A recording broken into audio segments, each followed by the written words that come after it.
lived and died, a little bit.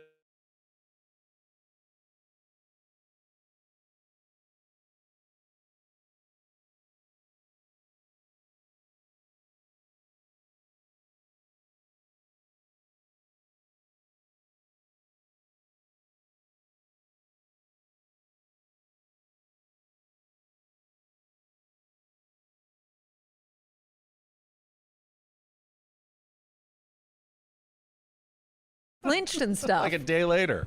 The next morning, whenever that happened to So be. you'd go to port and just check your internet and be like, Yes. oh. What a Okay, horrible, wow. horrible feel. It's like Castaway. The triple play was amazing. Yeah. That sure must have been exciting. You would have loved that. And then I listened to Jesse's call like 9 times. Oh, yeah. For sure. Because it was tweeted out earlier. We're all old enough to remember the day when you went to bed not knowing how your That's team right. did the night before. And then you'd happened. wake up Sure. and you'd pull the paper off your driveway and hope that the game ended in time. Because if it For there to be a didn't, result. you might have to wait until the next day's paper to find out if they won like Thursday's game. On Saturday morning, you finally found out whether they pulled out that extra inning game, because there really was no way to check back in 1983. So I'm still. But I didn't feel like there was a lot to sweat out. I know that everybody lived and died with every pitch, Yeah. but I really felt that they were going to be where they are now. I agree. And it never really got that close. It could have been so much worse for you if you needed help, and you wanted help from other teams. But if you really needed the help, my question though, so no internet on the boat. Yeah, right. What did you do? How did you entertain yourself? What Pass did you the He moment? wears his Padres jersey I had to go every back day, to the so- old days of reading a book. I love to read also, but I can't That's even. what I did. I read a book, and then I did I'll sell you on cruising some other time. I don't think people tuned in for that. You never But know. it was we had a great time, but I did scold my wife when we got home that Can't no do way this we're again. going that long Now- again. now this it was a long trip. This wasn't one of those nude cruises that we talked about No, on the show no. before. Yeah, clothing optional. No. Okay. All right. We're no. He's turning We're not. red. All right. Let's just. This is going to be a more freewheeling version of the Good. roundtable, in that I did not have a lot of time to prepare after last night's game with a lot Yes. going on.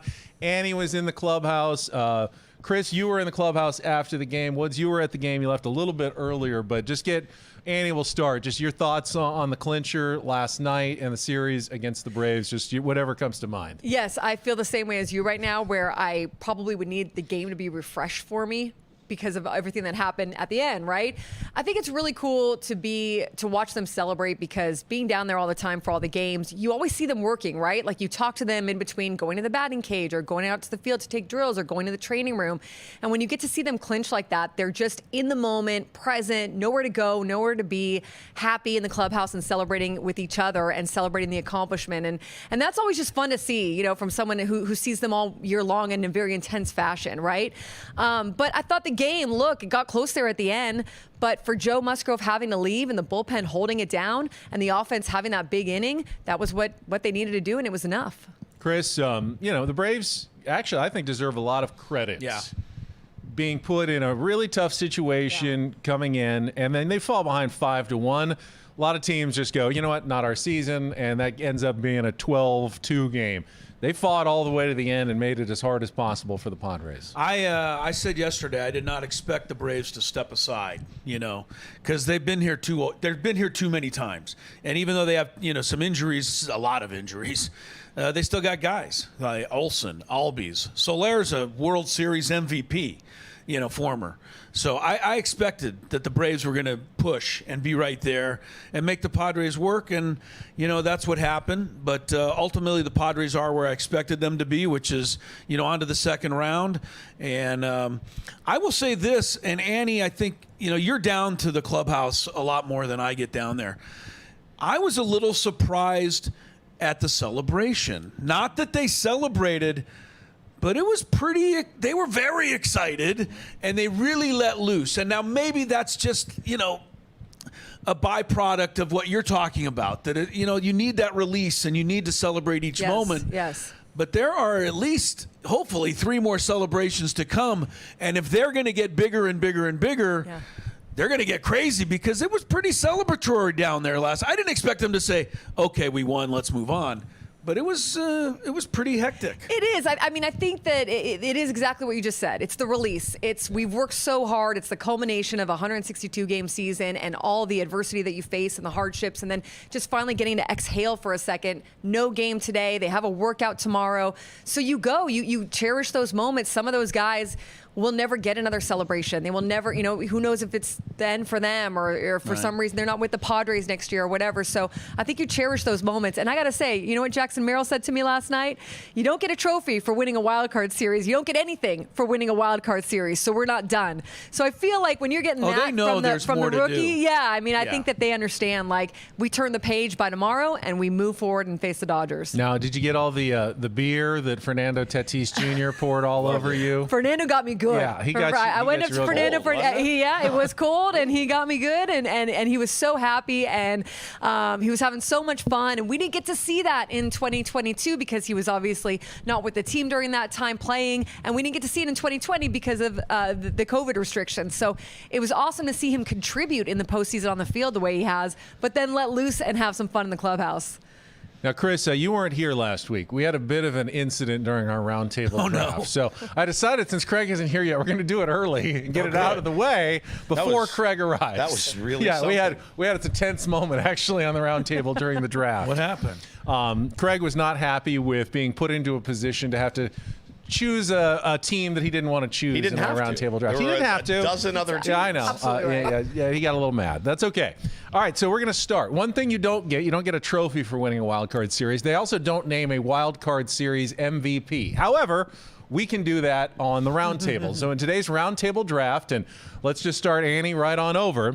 You get to pick your wild card series MVP for the Padres, but obviously you can't pick someone that's already gone. So you get your first choice, Annie, of wild card MVP. I could easily go with Fernando, but I'm going to skip Fernando. I'm going to go with Kyle Higashioka. Okay. Back-to-back home runs. Also noticing that Joe wasn't feeling his best, going out there at a very much needed moment when he did, and calling great games. I mean, he's been, I think, a catalyst for these guys. When you've got that guy performing like that, the rest of the players are like, I mean, this is awesome. Like, you get behind that. Caught the last out while falling over Donovan Solano. That scared me a little. That was terrible. Drove in the first run, or the sack, the third run. Yeah, and you know what? Him and Michael King, and you'll get everybody's voting, but this made the Juan Soto trade look a whole lot better, the last couple of days. If you didn't like it already, you should like it better now. All right, Woods, you get the second pick in our roundtable draft wild card series MVP. I'm going Michael the King. Yeah, you are going to set the tone. He was fantastic. Set the tone. 12 Ks, unhittable, didn't walk guys. Just and still not satisfied with the results. That night for him. And again, we've belabored the point, but what a fantastic human. What a fantastic pitcher. We just finished our show.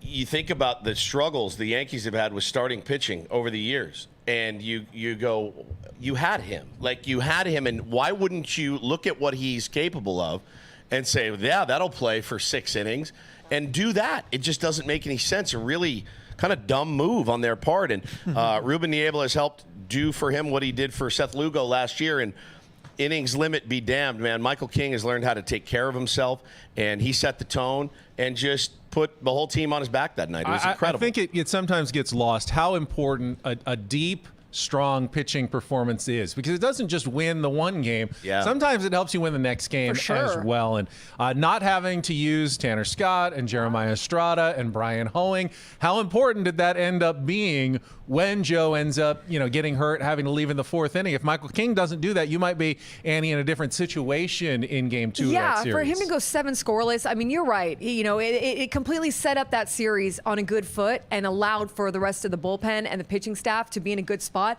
And the truth is, you only needed 1 run the other day, the first game, right? Yep. And Michael King made it that way. Yep. So, and then the bullpen, obviously. So, yeah, he's a great pick there. All right, Kyle Higashioka, Michael King. Chris, you get the third pick in our roundtable draft. I'm in a good mood today, Ben. It's great to be back. I'm going to leave the obvious choice for you because I know you will be grasping if I don't leave it for you. So I'm going to go with Mike Schilt. And here's my thinking. Craig would be so mad at him for that. Oh yeah, he would. This would be, you said player.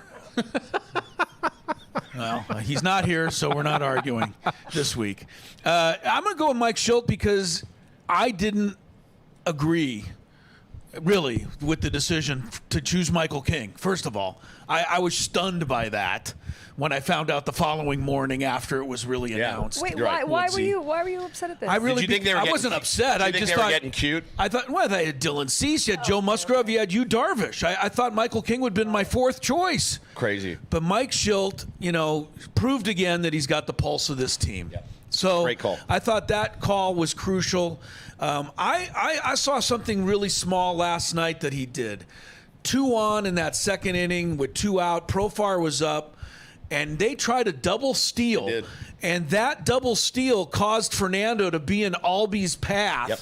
And I think helped him miss that ground ball, which led to the single to Profar, which then set the table for me. Anyway, Mike Schilt has been we were told that he was a magic touch after the All-Star break, 43 and 19 plus 2 perfect managed games. So I'll go Mike Schilt. So the guy who had nearly a 2,000 OPS in the series doesn't get picked 1, 2, or 3. Well, Left him for you. So thanks. Yeah, I'll leave him. I'll take Fernando Tatis Jr. with his tone-setting home run, his 3-for-3 walk performance. He looks so locked in right now. Love it.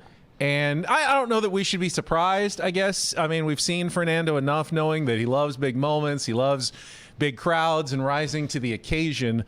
But let's appreciate what kind of skill that is to not like have the moment be too big for you, not try too hard, not press too much, not swing at pitches you're not supposed. I thought the walk yesterday was incredibly impressive by really Fernando Tatis Jr. And especially because how many times do you see that big players sometimes struggle in the postseason, right? Like, it's not always a given that you're going to have a great postseason. And for him, it just seems like he was able to stay in the moment, stay very calm at the plate, and not change himself all that much, and it's obviously been successful. Think about the play in the very first inning where he could have laid out for that ball in right field.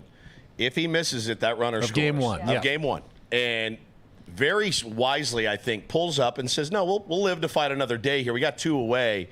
If he dives, if he boots it, if he misses it, 1-0. Just like that. Michael King's legendary performance is off to a little bit of a rough start. So that is a much more measured baseball player than he was 5 years ago, by far. And I thought, hey, man, maybe I didn't get a good read. Maybe I didn't get a good jump. But I'm not going to sell out here in the first inning because that would be a dumb baseball play. He plays a lot smarter than he used to. Like, of course, it's Fernando. He wants a spectacular moment. In that moment, I saw that's a veteran move by Fernando Tatis Jr., and it worked out. Is there any way we can please get people to stop tweeting out the Padres record when he's injured? It's the dumbest thing I've ever seen. It's one of the dumbest things. Unbelievable that people could honestly think that this is somehow better team without him. Correct. Also, 1,917 OPS in the series. I want to give an honorable mention, actually a couple of them. Jackson Merrill. Yeah. Obviously got his first 3 postseason hits in his very first series, and the play he made in the 9th inning Unreal. Yeah.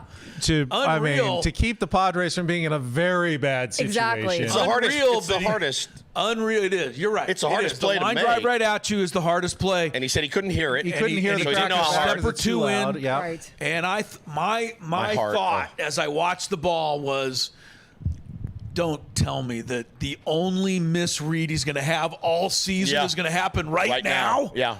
But he saved it, obviously, 100%. with his athleticism. I asked him after the game what the postseason feels like to him, right? And he's like, I can't make it any bigger than the regular season. He's like, the second I make it bigger, I'm going to fail. Yeah. So I have to just keep it the same way I've kept the regular smart- season. such a smart. skill. He's just smart, and he loves learning from the veterans. And I think that they feed off his energy, but made some really great plays out there. And Robert Suarez, wasn't Yeah. perfect and still isn't getting the swing and miss for strikeouts that we saw earlier in the season. You close out 2 consecutive playoff games in 2 consecutive days and get a postseason save.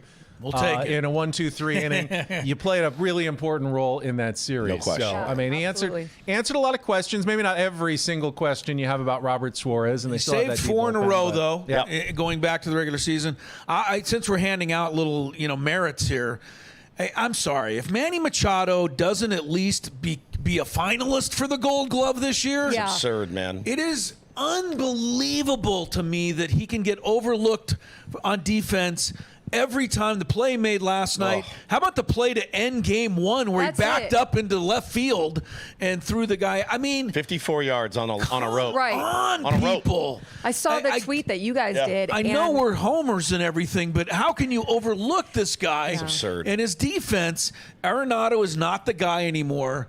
So why isn't Manny the Gold Glove? And he didn't even make the finals last year. He makes it look so easy. Yep. And you get a little spoiled watching him because you're like, there's Manny doing it again. And then you break it down like how you guys did with how long that throw was and how that off what it balance was? he is. So yeah, And I get it's that the amazing. aerodynamics of a football and a baseball, they're different throws. Right. Yet you don't realize how far it is just from third base to first base. And then from where he threw it to end that game from the outfield grass. Unreal. Was about 52 to 54 yards. That's a Hail Mary from the other side of the football field Yes, bang, it is. to bang. the end zone. Something that professional NFL quarterbacks have to heave as hard as they can just to get it there. He throws, again, it's a baseball, throws it on a line, on a target to exactly the spot it needs to be. That's incredibly He's a impressive. first baseman's dream. He's a first baseman's dream. I saw Zach McKinstry yesterday made a really nice play in Detroit.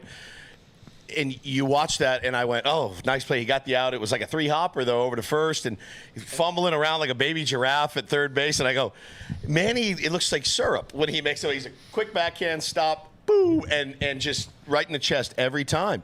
It's crazy. 1 for 17 in his career against of Max Fried. Fried Yeah. before that double. Yeah. Also. And how huge was that? And he said he massive. wanted it bad after missing it in the first inning. Right. He gets the double. Jackson Merrill gets the triple. Lizzie I Lee. saw the first triple by like a youngest player in the postseason, except for Xander Bogaerts back in 2013, Right. which was just the coolest little connecting stat. But for Manny too, you look at what he's been through this year with his elbow, and he's still going through it and still getting treatment. And how cool this is for him too, because of the ups and downs that they've been through over the last few years. Just nice to see it come together. It's our 97.3 The Fan Padres Roundtable postseason edition, presented commercial-free by San Diego Roundtable Pizza. It's pizza royalty. All right, so other than Joe's injury, which we will discuss in just a couple of minutes, is there anything else you saw over the last 2 days that you find a little bit concerning that the Padres need to clean up, or any individual players that you were worried about, Chris, going forward in the playoffs? Can I go first? Yes. Jake Cronenworth's swinging like a rusty gate right now. And I love him. And you know what?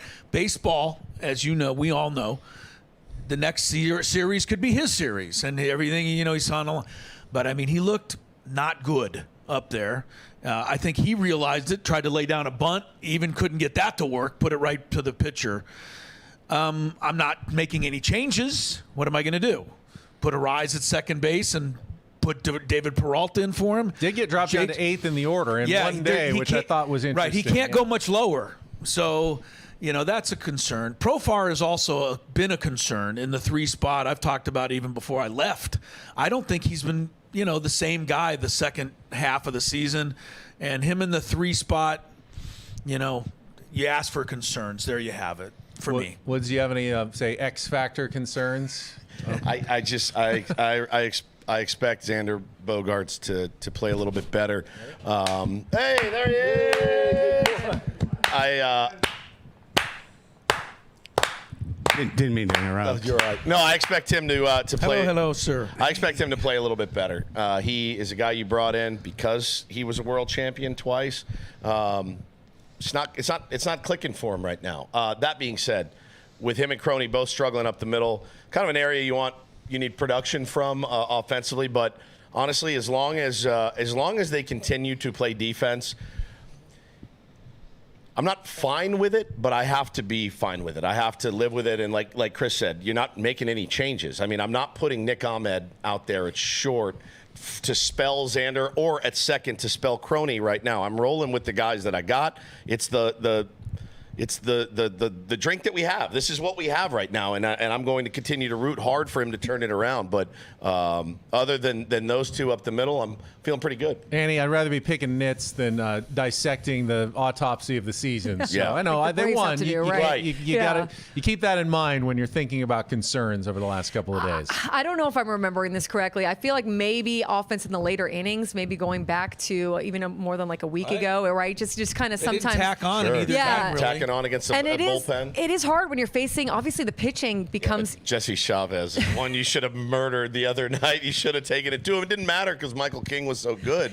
But Yeah. you saw Joe Jimenez last night. Nasty. Like Yeah. nobody was hitting that. Yeah, exactly. And when you have the days off and you get to reset your pitching staff and your bullpens, and you know you're going to face some of the best arms. But I agree. Sometimes you wonder if that's going to catch up at the end. The reason that you could find the silver lining in that is typically if they're up by even one run, the bullpen locks it down. So Yeah. you don't always need to score more. But you wonder if that might catch up at some point. Craig, I'll bring you in if you want to address anything that we talked about before you got here, or any concerns you've got. I've loved listening to the show on floor the is air. yours. Yes. Yeah. Well, first off, I arrived 20 minutes late, so $20 fine. Fine. We clapped. $20 We clapped fine. you There you go. in $20 for every single fine. one of us. man! Whoa! I'm rich. Can we donate? Rescinded Donate for it. cheating. Donate it to the Donate king it of the. for let's cheating do- on we're ya. donating it to the Rescinded king. for cheating on last year's. We're on last donating week's it to the draft. King of the Hill Foundation. Yes, Donate it. All right. You I have two to get give the it back fine. because I was late to one earlier. that's Well, that's true. true. All right. That's So well. This pass one it can go on. to the King That's fine. Foundation. We'll go to the King That'll Foundation. get All the right. King Good job, Foundation. That Craig. karma too, cup yeah. full. Well done. Abs- Well done, Craig absolutely. Elson. Well played. You Well can come played. late next week if you'd like.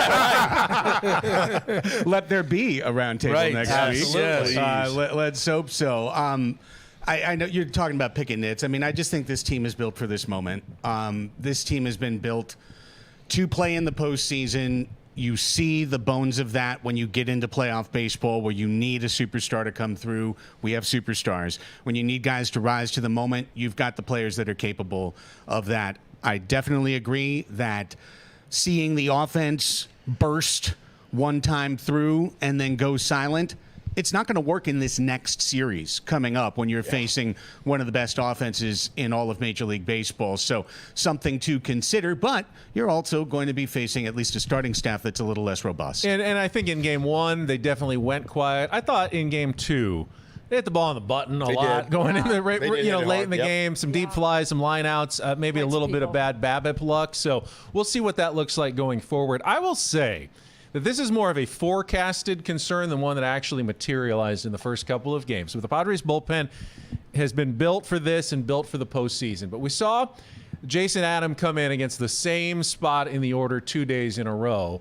and, ran into some problems. Now, that could be a one-off, but when you get deeper in the postseason and you go from a 2-game series to a 5-game series to a 7-game series, and batters get more and more looks at your good bullpen arms, it can mitigate the advantage. Now, that works both ways, but I just think it would be something you got to think about as you're going the usage of players in the series, hopefully that are still to come for the San Diego Padres, and making sure you're maximizing your really good bullpen arms and putting them in positions to succeed. I think you're absolutely right, but I go back to what Sarah said about, look, it takes a lot of luck to win a World Series, and it takes a lot of trust, and it takes a lot of things to go your way. That being said, he was talking about the Nationals, how they essentially won it with like 5 pitchers. Like they won the World Series with 5 pitchers. The Texas Rangers made some really aggressive moves with their bullpen and unlocked something in Leclerc last year.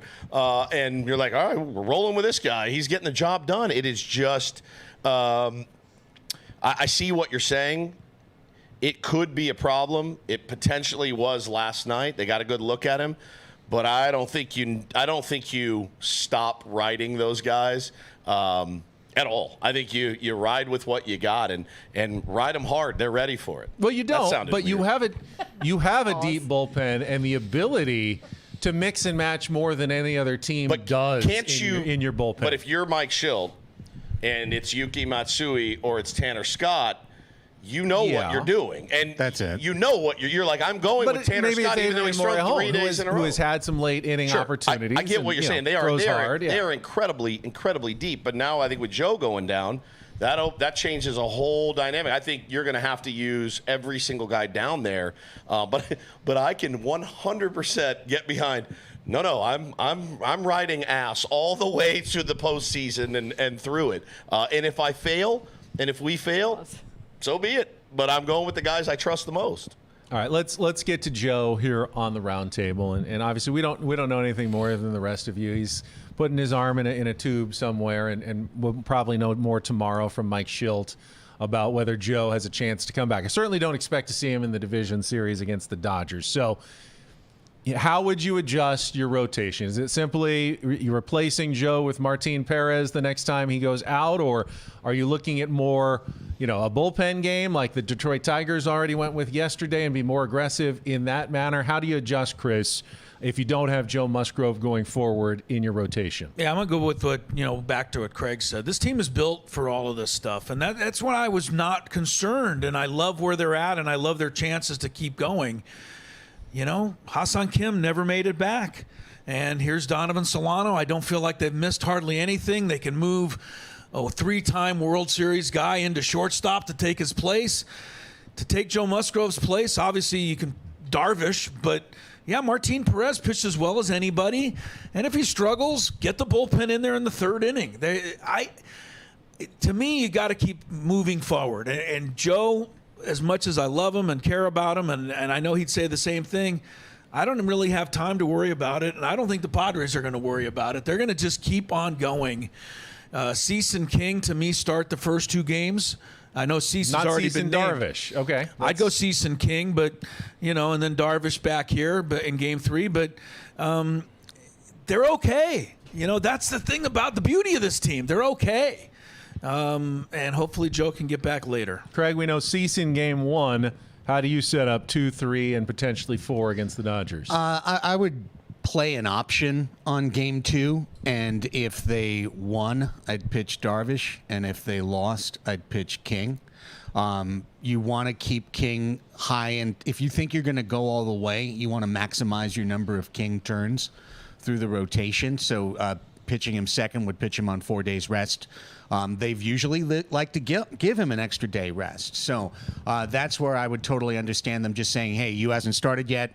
We're going to give the ball to you. You Darvish at Dodger Stadium has not always been the best thing. So, but directly answering your question regarding Joe, I think it's Martin Perez, and if, in this next series, I think you're saying to him, we want you to face 12 batters. We want you to go one time through the order and then face Ohtani and Freeman one more time, and then we'll take you on out of there, go to Brian Hoeing and take it from there. Specifically with those 2 lefties at the top of the order. Exactly. You're not going to let them face Craig Teoscar and Will Smith. You need a right Craig has him hander. retiring the first 11 before exiting. Right, yeah, and then he gives up like a walk to Good Freeman, thinking. and then they Good take him thinking. out. Yeah. Deal.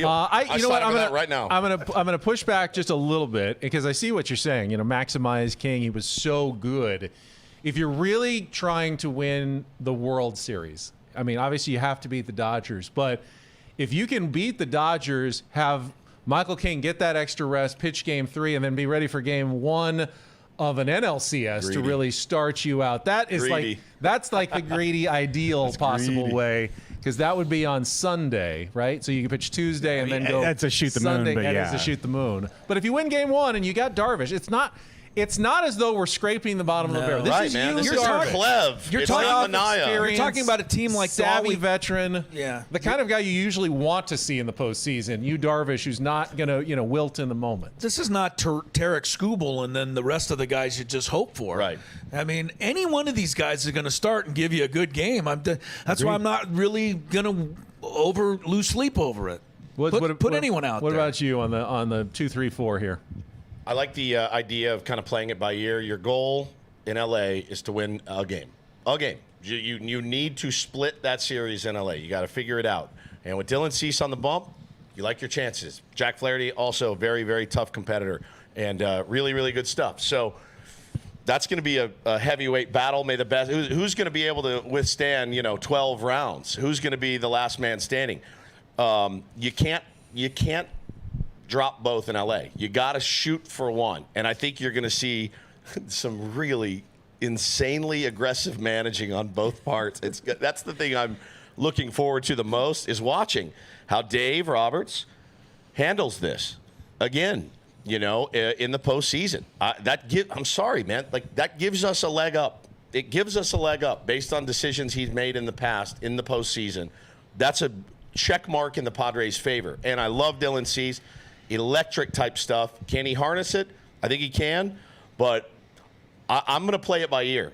And if I win game 1, it's Yu Darvish game 2. If I lose game 1, it's Michael King game 2. Annie, what do you think? Is Mike Schilt willing to play it by ear, or is he more comfortable in making sure that his guys know exactly what's going to be expected of them and what their role is going to be in this upcoming series? I think they just feel confident in their pitching staff. I think they're going to go Cease, Darvish, King, and maybe Perez, and I think that idea of if he struggles, or maybe we only have him go one time or maybe twice through the lineup, and then we turn right to the bullpen, I think that they're comfortable with that. I think obviously losing Joe is a blow. I mean, Joe is tough as nails. Joe is who you want on the mound in the postseason. Yep. He's an excellent pitcher. So losing him is a blow, but I guarantee you that Dodgers organization is looking over at the Padres like, you guys lost one pitcher. Yeah, they don't feel bad. And not only that, but the rest 10. of the rotation is so good and the bullpen is so good that I still think that they're in a pretty darn good spot. Yeah, we got to hit. We got to hit. All you got to do is get 2 guys on in the 3rd inning, and Flaherty will be out. Yeah. I mean, we've seen Dave Roberts do this a million times. He is antsy in the playoffs. 100%, man. That's why I said it's. You talked about seeing bullpen guys through a series. I think all the batters will get a good look at all the Dodger bullpen guys throughout the series, because that's the way Dave Roberts manages this. Get used to Gratterall in the 4th and Kelly in the 5th. Is he healthy again, or is he still is out? he still hurt? I don't know if he's on the injury He's list. back out, but they've got that kid Enriquez. That 104 he throws. Is Freeman back out? Do we know? Freeman is tenuous right now. A little Okay. iffy, yeah. I mean, we'll so see. again, that changes the complexion of their lineup greatly. But yeah, man. I'm glad you agree with me, Elo. It's a plus for Mike Schilt. David, and listen, when you have 7,000 opportunities in the postseason, you're bound to make some mistakes. And I don't know how much he's going to change the way he manages. But like you said, if Flaherty walks a guy in the 4th inning and next guy gets a hit and it's 1st and 3rd, nobody out, he's done. He's done. He's out. We know what's coming. It is funny how baseball works. After the Padres beat the Dodgers in 2022 in the division series, I think we all expected a rematch of some sort in 2023, maybe in the NLCS. Who knows? And then, of course, it didn't even come close to materializing. Then they start this year in Korea against the Dodgers, and it's probably the last thing on everybody's mind. Oh, yeah, they're heading toward another playoff collision this 100%. year. It just didn't feel like it was in the cards yet. Here we are again. I don't know. Do you think there is any carryover from 2022? Do the Dodgers remember this? Does that motivate them? Does that give the Padres confidence? They've done it once, that they can do it again. Is there any impact? It's not just 2022. It's the specter of winning 11 titles and having one World Series in a shortened season. That's what it is. They're again. Their own worst enemy is themselves, period. And they have an elite team. They have an elite organization, and they're their own worst enemy. And you just hope that trend continues, that they continue to. Now, the only, if Kershaw was available to throw, Dave is going to try to get him in there, but he's not. He's not available to throw this series. So it's just, who's it going to be? What's the move? What's the move you don't make? But it's their 11 out of 12, man. You should have 3 or 4, some of the best teams ever assembled. So that looms over them. Yes, it looms. All right. Well, that means that they've got a lot of pressure on them. Always. But ESPN today came out with something. Let me read this right. They call it their Pressure Playoff Index, and they always try to PPI. They try to make numbers on everything. They'll talk about the PPI on Let me guess, Jackson starting up at 2:30. Let me guess, Luis Rise doesn't rank very high. So this is the teams that they think have the most pressure to get it done this year, and it's a combination of how long you've gone without a World Series, your drought, the expiring contracts that you have, the aging players that you have. Like, your window is closing, so you better get it done this year. And I believe they had the Brewers 1 and the Padres 2 on their list of teams that this is maybe your best chance going forward. So let me ask you, Craig, I'll start with you. How much pressure do you think there is on the Padres to get it done this year? Is this maybe the best chance they're going to get, or is this just one of a number of chances hopefully they have to win the World Series this decade? This is the best Padres team that I've seen in my life. I think this team is more complete than 98's team. 98, you still had like a Dan Maselli wandering in at random times, or a Donnie Wall. This team just has it on every level. Does that mean there's pressure? What about the pressure on the team that spent over $1 billion on their roster this year, that last year lost in the division series to a division rival after winning 100 games, and the year before that lost in the division series to a division rival after winning 100-something games? Like, the pressure is on LA. Their billionaire owner described his tenure as a failure because they've only won one championship, and that's how he sold that to Shohei Ohtani. That's all on Dave Roberts' shoulders. Like, the pressure is on LA. So first off, I reject the premise.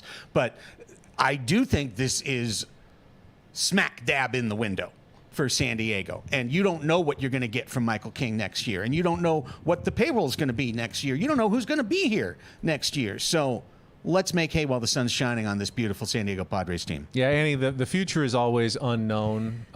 Pressure comes in a lot of different forms. I mean, what do you feel is the Padres, the imperativeness of them winning this year? I mean, two things. I think, number one, it's a huge opportunity for them because it's fool's gold to think that this is just going to happen every year, right? Like, you have injuries, you have guys having slumps, you have just the makeup of teams. Like, it's not a given that you're going to get to the playoffs every year and that you're going to continue to go deep into the playoffs. So many things have to go your way for that to happen. So I think you obviously want to take as much of an opportunity as you can here, take advantage of that as much as you can. But the playoffs are so unpredictable. You know, I mean, they could play their best baseball and a few things don't go their way and not make it. So I think that for them, I don't think that they're feeling pressure as much as like we feel confidence because we've been playing this brand of baseball since the All-Star break, and we know what kind of team we are, and we believe in the guys around each other, and we believe in our ability to get it done because they've done it so many times. So I don't think pressure. Now, I do think that for the Dodgers, I mean, it's being shoved down their face. I saw it since the Padres won last night. A matchup of the division rivals again, and what happened in 2022, and can the Padres do it again? And Ohtani, can he make the difference this time? And for the first time, I saw Dodgers fans freaking out. We got to make our stadium look like Petco, and we got to fill it up. And I mean, I haven't really seen that in years past. So I do think that there's pressure on them to prove that they are not just knocked out in the divisional round every time. Woods, I certainly can see this going, a couple of different ways. You look at the Padres right now, and I mean, Jackson Merrill, the future is bright. Tatis is here for a long time. Manny still looks like could be an MVP-type player for several years. And you've got some good young talent that could be joining the system in the next couple of years in DeVries and Salas that it may be big, but as Annie has just said, you never know. I mean, we don't even know if Joe Musgrove, hopefully, knock on wood, it's not the worst, but pitching injuries can take guys out for entire years and what the rotation could look like and who you can sign, Cease and King and Arise and who can be back after next year. So there is certainly, you want to get it done when you've got the chance. Well, you're mentioning guys that Cease, Arise. These guys, Cease was a late move, and Arise was a late trade. The window is whatever A.J. Preller can pull off. That's how long the window will last. That's really fair. He's the window of like how the Orioles are building their team. It's different. It's different than how A.J. Preller has built this team. Sometimes it's worked. Sometimes it's failed spectacularly. But this year, it hasn't. It hasn't to this point. So I don't really worry about windows anymore. I used to. And now I've seen what he's able to do, and I see some guys that other organizations have an interest in and have acquired. And I go, oh, okay, well, I love getting Luis Arise. I love getting Dylan Cease. I love getting Tanner Scott. I love getting Jason Adams, right? I love getting Brian Hoeing. And you look around and you go, this team is radically different than it was on opening day. What am I worried about next year's window for? Because it could be radically different again. And, you love Leo. You love Ethan Salas. You love some of the arms and stuff. But, yeah, I'm just not worried about it right now. But I do feel this is a really competitive baseball team that can stand toe-to-toe with anybody that's left. Chris, what's your level of pressure on getting it done in this opportunity?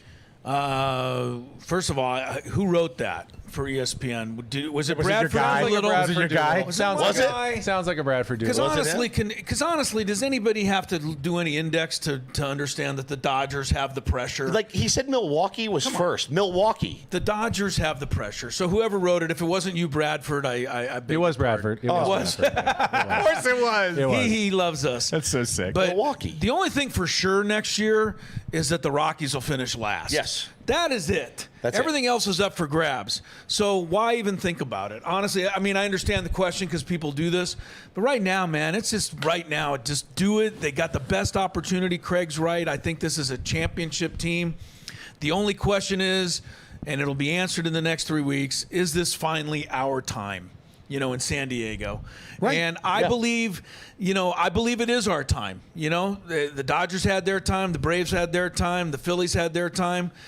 I think it's the Padres' time. And they're just too good, I think, to worry about what may happen next year. So and Woods is right. Whatever happens in the offseason may not be the team by next July anyway. It won't be.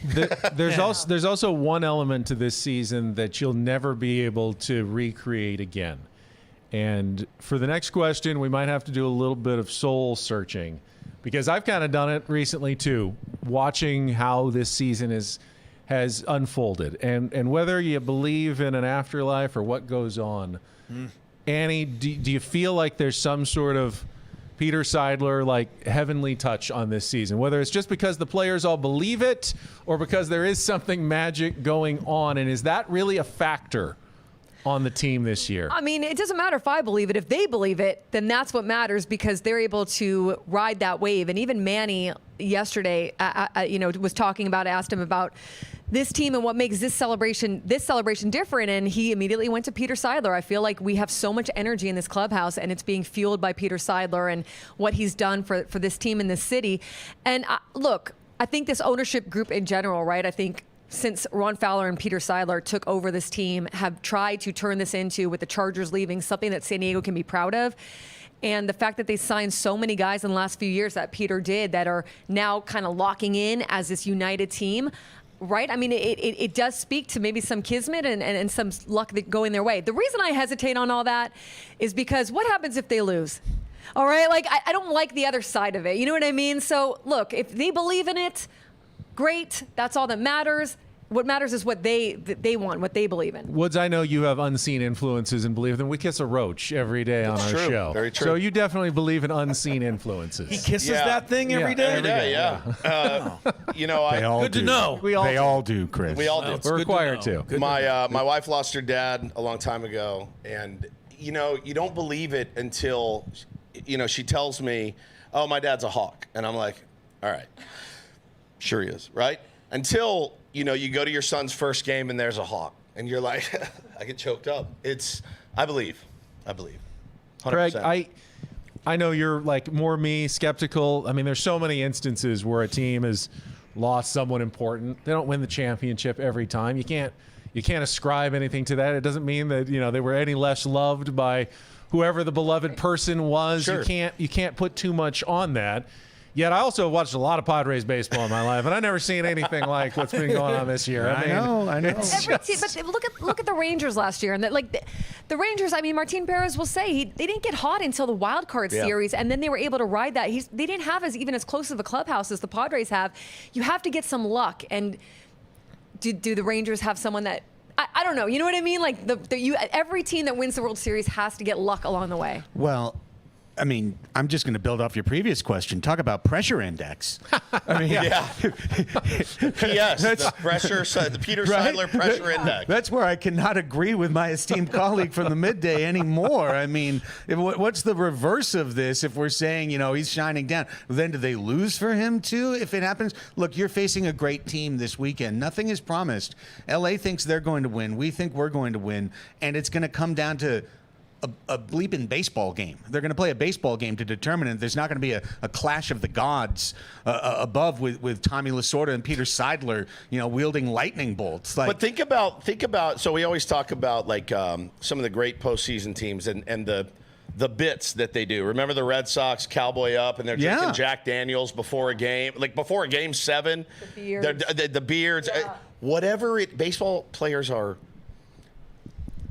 If that, like Annie says, they if they believe in it. believe it, That's Yes. it. then that's it. And that's it. It's true. We all Exactly. agree this clubhouse It's special. is galvanized. Yes. Galvanized. It's magical. in a way that is That's the word. different and unique from other clubs we've seen. Because of what they went through. And Right. again, I do feel like, and it happened in spring training, when Manny grabs the mic, he's like, all right, thanks for having me, and we are super embarrassed about last year, and I can promise you that's not going to happen again, and we're doing it for Peter. And we just sat there like, okay, we didn't even ask you a question yet, you know? And they have the patches on their uniform, and they have the heart all around them, and I think they are doing it for Peter. Yeah, 100%.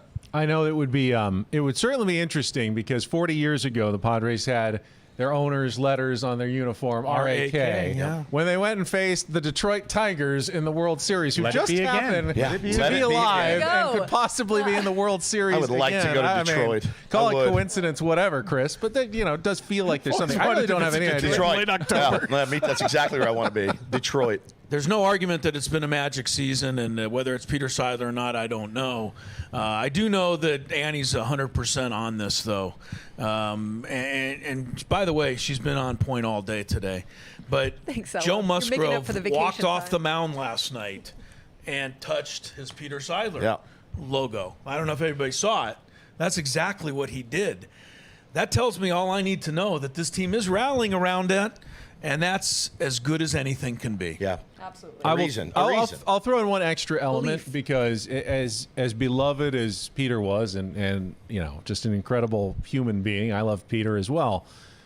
This is also a really good baseball team, and if they win it, they deserve the credit on their talent and their production and they'll coming get it. through in the pressure. They'll get it. And beyond any mystical impact. It's just a really good baseball team that plays really good baseball. Yep. And that's the coaches, the coaching staff. It's A.J. Preller, and as they always say, it's mostly the players who have gone out and taken pretty much, every day really seriously this year in a way we didn't really see necessarily last year. Not that they didn't care last year, but they certainly had a much more laissez-faire attitude about the season, that it was going to take care of itself. And That this it would year, come together. They decided they were going to take care of it, Annie. And, that to me has maybe made the biggest difference. Yes, I think the embarrassment factor was big for this team. They did not want a repeat of what happened last year. They did look themselves in the mirror and want to change it. I think having Jackson Merrill in there and having someone that they have to be a role model to, a father figure to almost, someone that's looking up to them, I think it's made a difference because when you have a group of veterans in there and everybody kind of already knows, they've already been brought up, they kind of have their path, whatever. Now you have this kid who is like infusing you with energy, but who is also hanging on to you and watching you, and you almost like absorb like a different kind of accountability now that you have to show in the clubhouse. And I think that's been big for this team. I think the Venezuelan guys have been big for this team. I know that sounds crazy, but the energy and the lightheartedness and the love, the loving them up that the David Peralta and Martin Perez and Luis Ariz with his hugs and He gave me a hug and last Elias night. I've Diaz. never met the man. I know. Yeah, you did. Same with he me. hugs Like, the hey, catcher I'm every like, time he whoa. goes out to the plate, and then he Luis goes and he gets a Ariz. hit. Manny, we always talk to Adam Jones. We talk to Adam Jones every week, and he saw Manny come up, and he always talks about J.J. Hardy. And now Manny gets to be J.J. Hardy. Exactly. He gets to be You the move J.J. Hardy differently. Manny's not going to be the J.J. Hardy to Xander Bogaerts, right? Or Juan Soto. And there was that Manny-Fernando dynamic maybe early, and then, it kind of went away. And now with Jackson, he gets to be the J.J. Hardy. No, I'm going to be out there. I'm going to post. Yeah, I'm hurt. It doesn't matter. Go out. I'm locked in, et cetera, et cetera. This is how I prepare. This is how I Is go what about I do. my business. And now Jackson Merrill is just incredible, and that's because of Jackson Merrill. But it's made guys. He's made guys step up all season long to go. We can't fall apart. This kid he's just so young and dumb and has so much fun, and he loves baseball so much. And he loves them up. Back. Yeah. Who's the kid that ends up in Shawshank Redemption at the when he comes and gets all the old prisoners fired up? Oh, yeah. Keep moving, old timers. How'd that work for him? Yeah, it Tommy? didn't work for him, but it inspired Andy to get the heck out of there. So. Horrible Tommy, comparison. He gets shot. Going with He gets shot by one of the guards. Ben, assassinated. if you will. Perfect comparison, Ben. Well, hopefully Myron Hadley is not on the Dodgers Took a and is very not bad going to turn. take I out. was going to bring up Jackson Merrill. Derek Jeter. You bring up this guy. This guy, right? Jeez. No. Oh, man. All right. Last couple of minutes here. Just quick thoughts on how you think the Dodgers series is going to play out, Chris. Oh, boy. I just think I honestly I think we can look at all of the different angles. I'm going to just go to one thing. I think the Padres have a better team. I just think they do. They have a better pitching staff, starting pitching, bullpen, defense. In all three categories, I think they got the Dodgers beat. Offensively, the Dodgers can bash. Probably a little bit better than the Padres overall, but I think the Padres can keep that somewhat at bay. If it goes 3 games, wouldn't shock me, although I'd be a little surprised if the Dodgers went out back-to-back years in 3 straight. Yeah. 4 seems the obvious pick because you'd wrap it up in San Diego, but I'll take 5 too. And I don't think the Padres have to concern themselves with a 5th. They can play it wherever they have to play it. I think they're a better team. Greg? You know, I echo a lot of what Chris says, but also look at Los Angeles as a great team on their own right. They've got 3 Hall of Famers at the top of their lineup. They do. You know, they've got a singularity in Shohei Ohtani, and that singularity could decide the series. If Shohei Ohtani wants to hit 6 home runs, you know, and go 9 for 11 with runners in scoring position, he can win a series by himself. He is that good. He's, as you said this morning, Woods, he's as locked in as any player since 2003 Barry Bonds. Man. I mean, it truly is the case. He has played his whole career for this moment. We've never seen him in this moment. The only time we've ever seen him in a moment anything like this, he won. Yeah. And that was the WBC Yeah, that's a good point. in 2023. So I think as Padre fans, we need to approach this the way we did in 2022. With all the respect in the world, the Dodgers are the favorite. They're the favorite to win the whole thing. Yep. They've got the most wins, the most talent, the best superstars. They're the favorite to win the whole thing. We're still the wild card team that is coming into LA. Let's win a game. Let's come into it with the exact attitude that we love our team, and let's see where the chips fall. Annie? I think that the Padres have the better team too, and I know that's crazy. I don't even feel like I'm trying to be find the skepticism here and find that, you know, be critical. And obviously they have Shohei Ohtani, they have Mookie Betts, they probably have Freddie Freeman most likely or should possibly. God, I'm still like. I didn't get a lot of sleep. But what I'm trying to say here is, bear with me, guys. I think that the Padres have as good a chance as any. I mean, I don't think that this is a Dodgers team that has the upper hand by a ton. However, they've won more games than anybody in baseball. They've been 1-2 with the Padres coming out of the All-Star break for most wins since, you know, being the best team in baseball. So this is going to be a hard series. I don't think by any means that you can like say one or the other team is going to take it for sure. Woods? It's Ali Frazier, man. This is it. This is 2 heavyweight teams separated by 3 wins, and you know, a couple $100 million in payroll. But still, a lot of that payroll is going to be watching from the bench. I'm as excited about this as I've ever been. I'm supremely confident in my team, but I also know they're nasty, man. And Craig nails it. There's one X factor.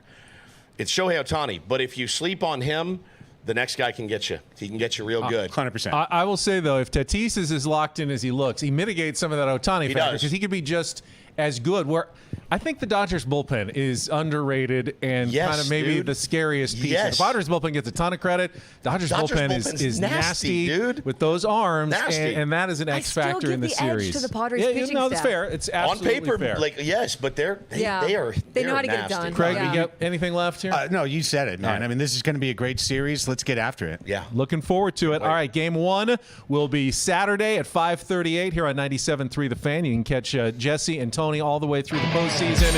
Sammy's pregame show at 4:38. Woods and I will be doing a live show from AleSmith starting at 2:30 on Saturday as well. So Yep. we look forward to seeing you out there.